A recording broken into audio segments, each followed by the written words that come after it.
In this video, I'm gonna teach you how to connect Alexa in Redmi Watch 5 Lite. It's a very easy process, so make sure to follow along. In this video, I'm gonna teach you how to set up the Alexa application on your Redmi Watch 5 Lite. Keep in mind that this will also work with any other model of watch that you have. So first, you need to make sure that the Alexa app is available on the watch itself. To do this, open the Mi Fitness app and access your device. So in here, you should be able to see your Redmi Watch 5 Lite connected. Now go over to the Apps option. So either go over to Apps or System.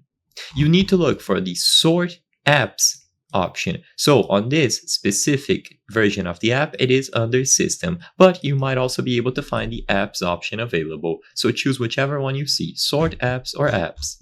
Now, when you go to Sort Applications, in here you will be able to remove specific applications from the watch. So whenever you see this minus symbol, or you might see the option to add new ones. So for example, Alexa has a plus. All that you have to do here is choose the plus sign, and that specific application will be transferred over to the applications available on the watch. Once you have the Alexa and any other application available on the watch face, just go over to the watch itself. You will find the Alexa application, you can open it up and begin setting it up.